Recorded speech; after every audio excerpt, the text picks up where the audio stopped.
What's up, my people? Welcome back to another episode of Rory's Infidelity Stories. The gentleman hit me with an email. Let's get into it.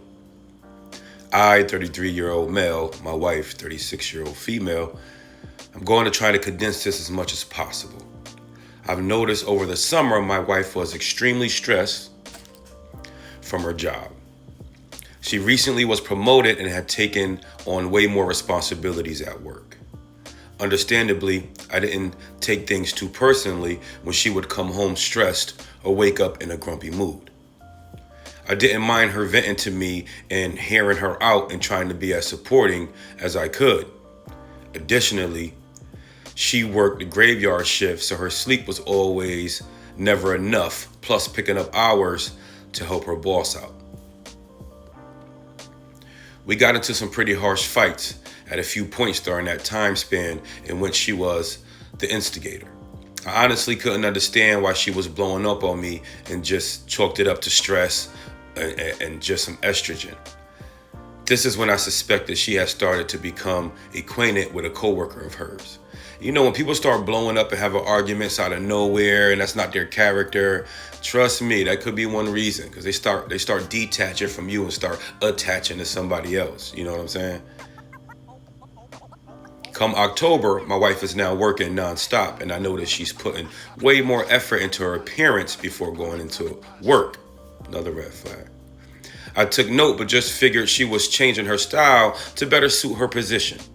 This is when I think she made up her mind to physically cheat with this other guy. Me and her were barely spending any time together, and she just seemed severely disinterested in anything I was doing. See that disconnect right there. She became a lot more withdrawn from me. She used to tell me about everything that was going on at her job. Not anymore. Barely a conversation.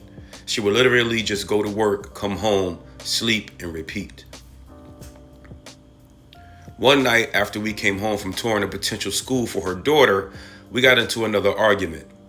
Essentially, she never communicated to me that she was going into work that night, and I was looking forward to spending some time together that night. The same night after the argument, I just felt like something was off and straight up asked her if there was anyone else, which she vehemently denied, calling me crazy and ridiculous. Fast forward about a week or two, I picked up an AirTag and taped it under her car. Oh shit. Her behavior got increasingly more disrespectful and erratic, and she started hanging out with these girls against my wishes. Another fight happened and she leaves the house telling me she was calling into work. Lo and behold, she went over some guy's apartment and spent the night. 12 years and 2 kids. Plus she has a kid as well. Her excuse is she wanted attention. WTF. She has been apparently talking to him for several months. It's probably when she started to change, the mood started to change. Claimed she was able to open up to him and confide in him without judgment, which apparently made her decide to want to F him, right? We've done everything. Therapy, me pouring my heart out, conversation after conversation. Months later, she's still in communication with him. It's pretty much a done deal with us. I am legitimately traumatized by the betrayal and the deception. It's hard to fathom how someone that you would take a bullet for can just rip your heart out like that. Got to be more careful. I always say when people start changing or having mood swings for no reason, wanting to spend more time at work. Who wants to spend more time at work? Those are codes for or hanging out with the friends. And you just got some friends with the friends. You ain't never had no friends before want to hang out. That's just codes for hanging out with somebody of the opposite sex that they are talking to. And these work husbands and wives, I'm trying to tell people they no good. So if you're married or in a relationship, stay away from the work husband and the work wives, please. And because that leads nowhere, but into broken relationships because of infidelities. So I wish this guy the best, man. 2 kids. Just hope you guys could parent and everything could be amicable between you two.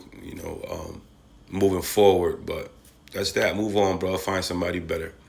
Till next time, Rory's Infidelity Stories. I holla.